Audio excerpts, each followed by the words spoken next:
13:12 dice: por lo cual también Jesús, para santificar al pueblo, mediante su propia sangre, padeció fuera de la puerta. Amén. El Señor salió fuera de la puerta, salió al Calvario, salió hasta un monte donde clavaron una cruz y allí lo crucificaron junto con dos reos, con dos delincuentes que eran ladrones y no sé qué más eran. Estaban presos y los clavaron allí en aquel lugar. Usted sabe que la muerte más horripilenta, más horrible que existe es la muerte de cruz. Fíjense que el Señor se hizo maldición. Hay algunos que no entienden esto. El Señor se hizo maldición por nosotros. No es que Él fue una maldición, es que maldito, dice la palabra del Señor, todo aquel que es colgado en un madero. Y el Señor fue colgado en un madero, por eso decía o dice la palabra que se hizo maldito, no que lo hicieron, sino que Él se hizo propiamente maldito, llegando allí, dejándose colgar en aquella cruz para la redención de toda la humanidad. Qué precioso, hermano. Amén. Yo no sé cuántos se gozan por eso. Amén. Pero yo me gozo grandemente porque alguien se acordó de nosotros cuando todos se olvidaron. El Señor se acordó de nosotros que éramos polvo, que no podíamos hacer absolutamente nada por nosotros mismos. En cuanto a salvación se refiere, no podíamos hacer absolutamente nada, pero el Señor Jesucristo a su tiempo murió, el justo por los injustos, para llevarnos a la presencia de Dios, al lugar santísimo. ¿Cuántos dicen amén? Gloria al nombre del Señor. Por la sangre de Jesús, amén, por la sangre de Jesucristo también es limpiada nuestra conciencia de obras muertas. Usted sabía que a veces estamos en el Señor, pero hay obras muertas todavía ahí, en cierta región de su vida, de su alma. Hay obras muertas que tenemos nosotros que liquidar. Tenemos que pedirle al Señor que nos lave, porque hay quienes a veces se acercan al Señor y saben que tienen muchos problemas, tienen muchas malas mañas, tienen una vida quizás que no le ha agradado al Señor.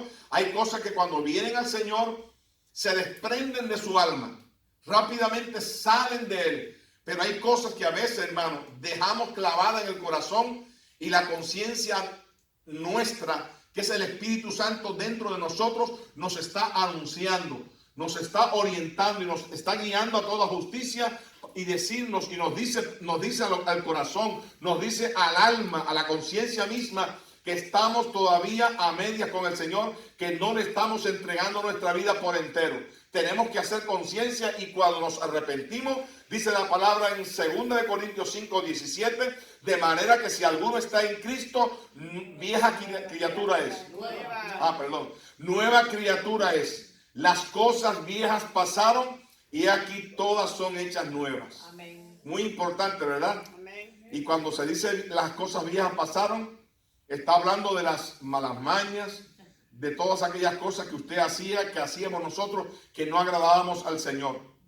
Pero no, cuando se menciona cosas, está hablando de pecados, de vicios, amén, de todas las cosas que tienen que ver directamente con la carne. Si usted lee el capítulo 5, verso 21 en adelante del libro de Gálatas, va a ver cómo el apóstol Pablo le habló de todas las obras de la carne, porque la carne no tiene fruto. Hay quienes dicen el fruto de la carne. No, la carne no tiene fruto. Eso está expresado directamente en Gálatas capítulo 5, lo puede leer, que es gloria al Señor, la carne es las obras de la carne. Amén, que tenemos nosotros que pedir al Señor que nos saque de ese hoyo y de ese enrollo también. Hay cosas que le pedimos perdón al Señor y Dios las perdona, pero hay otras que estamos dejando dentro. Cuando el Señor pide que nos entreguemos, que le demos toda nuestra vida al Señor, está pidiéndole un todo, o sea, un todo de nuestra vida. No nos está pidiendo a media algo, sino que nos pide nuestra vida por entero, nuestro corazón. El corazón es engañoso, hermano.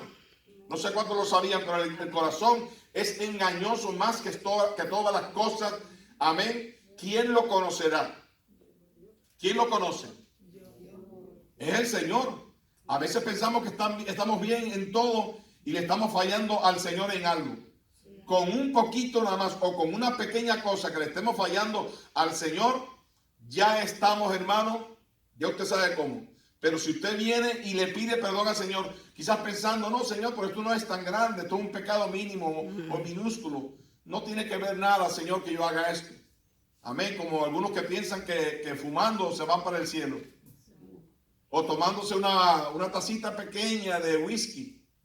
O tomándose una cerveza. Yo me encontré con un hermano una vez, me dijo, pastor, está muy caliente, una cerveza no hace nada. O sea que hay cristianos que son espirituales, pero doblan el codo también. Y entonces no son espirituales. Porque el espiritual es el que se guarda para el Señor. Amén. El que reconoce que la sangre de Jesucristo, su Hijo, nos ha limpiado de todo pecado. Amén. Por la sangre de Jesús, nuestra conciencia es limpiada de toda culpabilidad. Por eso usted no se sienta culpable si usted sabe que la sangre de Cristo lo ha cubierto, lo ha perdonado. Amén. No se crea usted que tiene culpa alguna, porque a veces el enemigo es malo. Amén. El enemigo a veces es tremendo, hermano, y quiere que nosotros le creamos a él. Amén. La mentira que nos dicen, si nosotros fuimos perdonados por el Señor y la sangre de Cristo fue aplicada a favor nuestro, sencillamente estamos perdonados completamente. Pero el enemigo viene porque él es sutil en su operación y él no descansa para destruirlo a usted como iglesia o parte de la iglesia de Jesucristo. Y viene y nos trata de engañar como engañó a Eva. Eva fue engañada porque se puso a parlamentar, a hablar, a discutir un tema que no tenía por qué haberlo discutido con la serpiente antigua, y se puso a hablar con la serpiente y resulta que le creyó a sus grandes mentiras envueltas en verdades también. Amén. Pero le creyó su mentira y ¿cuál fue el resultado final? Que Eva murió. Murió luego Adán porque comió de la fruta que le indicó la serpiente antigua que era buena para comer y que con dicha fruta iban a alcanzar la sabiduría. Amén, gloria al nombre del Señor.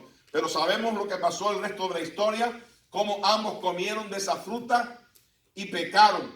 Se vieron que estaban desnudos cuando realmente no había conciencia en ellos. Había más bien inocencia en sus corazones. Y entonces cuando se reveló el pecado, el hombre, en el Adán primero, porque el segundo Adán fue Jesucristo, el Adán primero murió, y por cuanto todos murieron, dice Romanos capítulo 3 verso 23, por cuanto todos murieron están destituidos de la gloria de Dios. Pecaron. Amén. Gloria al nombre del Señor. Pero nosotros le pedimos perdón al Señor y sabemos que la sangre de Cristo sigue fluyendo porque el Señor hizo un pacto con nosotros. Usted no sabe, hermano, que la sangre de Cristo o la sangre de los machos cabríos era sencillamente la sombra de lo que habría de suceder en el día postrero. Y eso sucedió porque Cristo por fin murió en la cruz del Calvario. Amén. Y empezó a derramar su sangre. ¿En dónde? Le hago una pregunta porque estamos en una enseñanza. Amén. ¿No se recuerda dónde comenzó el Señor a derramar su sangre? En Getsemaní. Ahí está, en el Getsemaní. Cuando el Señor estaba orando en aquella oración tan profunda, en el Getsemaní, allí fue donde por primera vez, gloria al nombre del Señor, el Señor comienza a derramar su sangre. Los vasos capilares empezaron a romperse, supongo yo, y empezó a salir sudor con sangre. Y esa fue la primera sangre que Cristo derramó por cada uno de nosotros. Gloria al nombre del Señor. ¿Cuánto le dan gloria al Señor por eso? Y dice Hebreos 9:14, cuanto más la sangre de Cristo, el cual mediante el Espíritu Eterno se ofreció a sí mismo sin mancha a Dios, limpiará vuestra conciencia de obras muertas para que sirváis al Dios vivo. Para servirle, en otras palabras, al Señor, al Dios vivo, tenemos que ser limpios de toda mala conciencia.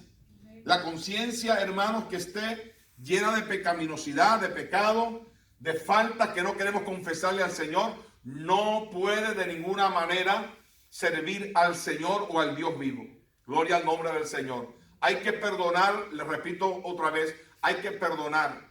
Le vuelvo a repetir, es muy importante perdonar, porque nadie que tenga algo abrigando en su corazón se va a ir para el Señor, se va a ir con el Señor. No piense de ninguna manera, ni le piense esa mentira al enemigo como engañó a Eva, nos puede engañar a cualquiera de nosotros también. Entonces tenemos que estar siempre perdonando. Le pisan un pie, ay, perdóneme. No es él, el pastor, el que tiene que pedirme perdón a mí, porque yo fui pisoteado. No se preocupe, usted es más humilde, usted es más espiritual. Acérquese a esa persona y dígale, no te preocupes, me dolió mucho el pisotón, pero yo te perdono. Dame otro pisotón. No, tampoco así. Amén. Pero si nos dan en una mejilla, dice la palabra, vuélvele la otra. Gloria al nombre del Señor. Y no le pase como aquel hombre que dice que perdonó a esa persona, amén, que le dio la mejilla primera y después le dio la segunda. Y dice, pero ya el Señor después de eso no dijo más nada. El Señor sí dijo. Y dice que le dio un puñetazo y lo tumbó al piso. Y entonces cuando se levantó dice, ¿y tú no eras cristiano? Dice, eso creía yo. O sea que él pensaba que era cristiano y le dio un puñetazo y lo tumbó. Le dio un knockout técnico. Amén. ¿Pero por qué? Porque no estaba realmente arrepentido. Esa persona no estaba arrepentida ni conocía al Señor, pero quería meter en apuro a este hombre, haciéndole ver que realmente cualquier cristiano puede pecar, puede cometer un error. Pero fíjense que sí, después de las dos bofetadas, cuando le dé una mejilla, también dale la otra. Después dice, si usted ve en el contexto bíblico, sigue diciendo, y el que te pida la manta, dale también la capa. El que te pida la túnica, dale también la capa. O sea que suéltaselo todo, hermano. Y el que te pida caminar una milla, camina 2 millas con él, de gratis, sin cobrarle nada, para que vea que realmente usted le ama y que no guarda nada en su corazón. Que Dios nos bendiga, hermano. Amén.